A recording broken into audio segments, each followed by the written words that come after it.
Hello and welcome back, YouTubers. I'm Protomario, and finally the Sun and Moon trailer has been revealed.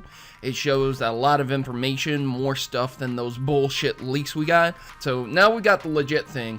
On the front cover of Sun, we have a lion, and this is a legendary that was displayed using some kind of unique attack. You can kind of see it in the trailer. Once again, it's going to be probably similar to Xerneas and Yveltal, the Oblivion Wing and whatnot, those unique moves that they get.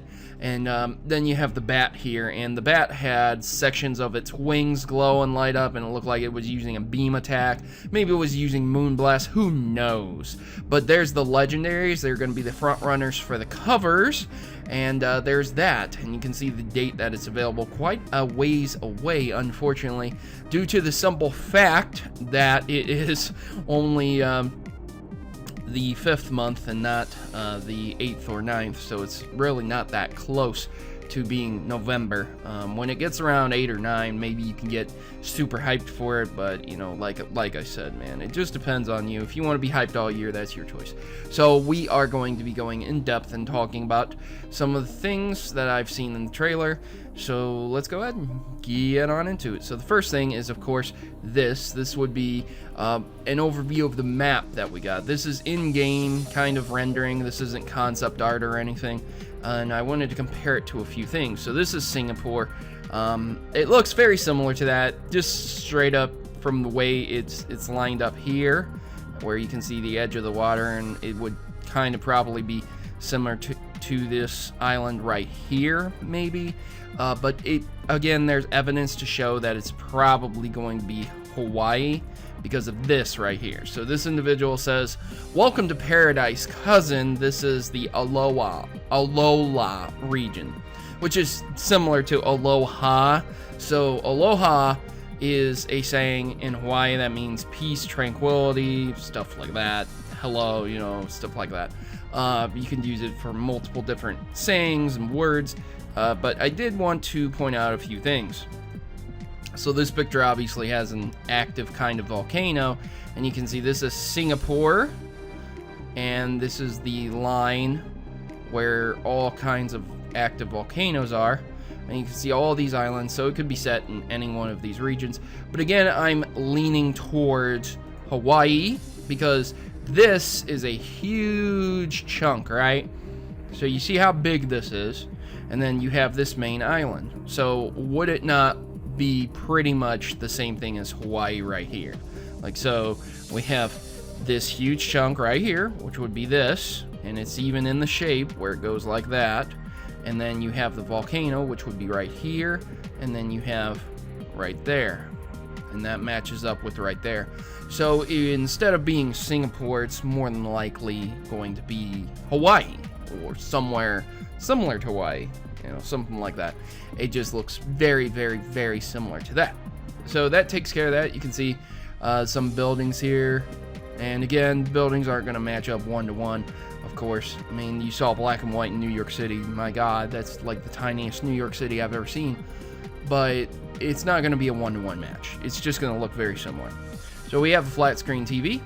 We have the Wii U right here, and this kind of gives us an in-game date.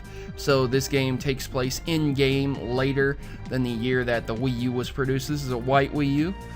He has a Pikachu doll, a world map that seems to be set on kind of Africa, maybe Asia continent, I don't know. Again, this is the Pokemon world, and you don't have much else. It looks very similar to X and Y's engine. Now, I'm going to say something that people probably aren't going to like that much, and I'm sorry if it hurts your feelings, but I don't like the way this looks. It looks terrible. It just looks bad. I think Nintendo needs to make a new handheld and make it fast, because we're operating off of almost 5-year technology with the handheld. And look, you can see the jagged lines here. You can see the jaggies all over the place, man. It's just not good. And again, I understand that graphics don't make the game, but if you were gonna stick to 2D graphics, this would more than likely not be such an issue. But moving to the more 3D scaled up graphics this causes an issue because you have these jagged lines.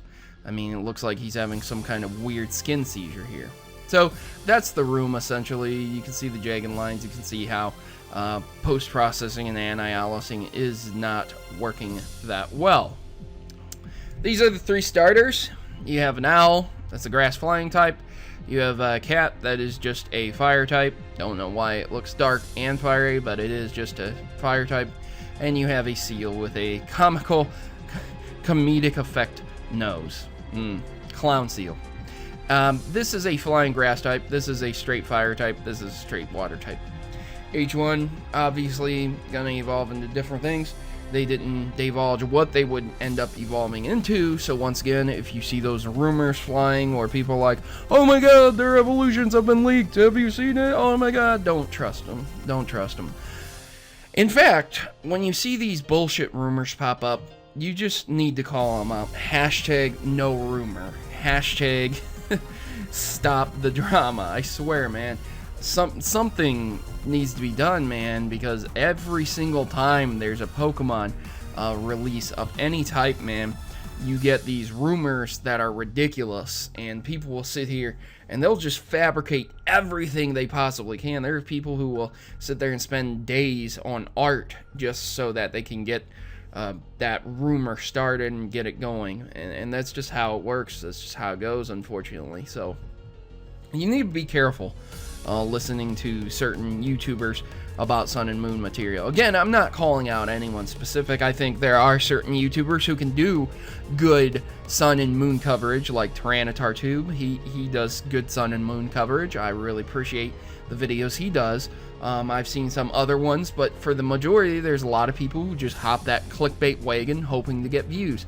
I mean, I think I even saw a podcast of someone just talking about Sun and Moon rumors, and it's like, dude, you really don't need to dedicate that much time to a game that doesn't even have any information out. Now, it would make sense if somebody did a podcast, because you've got a lot of stuff to pick apart. You have a lion here, that's a legendary, and you have a giant bat that looks kind of like a vampire, or it looks like if you put a bar here, it would be doing pull-ups. I don't know. I'm being creative. Ladies and gentlemen, I was asked to do this multiple times by people. I've never been spammed so much in my life by people saying, what's your opinions, what's your opinions, what's your thoughts? And yeah, I just, there you go. As far as picking starters goes, I don't know. The owl looks cool. I think the seal looks hilarious, comedic. I could only imagine destroying people with a comedic seal like this. And the cat looks like an asshole. He just looks like he looks like he would walk up to you and be like, hey you, fuck you, just for no reason. And he looks like an asshole. I don't know why. But those are my opinions of the new Sun and Moon game reveal. What are your opinions? Leave your comments in the section below. And once again, I am just doing this video because the fans have asked me to. If other people want me to go in more depth and pick apart more stuff, I can do that. But this is about all the information that I'm going to be covering, because this is definitive information. It's not speculatory. It's not bullshit. It's real. Nintendo put it out. I'll put a link to the trailer down in the section below. You can watch it at your leisure, but these are the highlights. Yeah. I've been your host, Protomario, and I'm signing out. Please like and share this video with everyone you can. And thanks for watching. Honestly, good gaming, and God bless.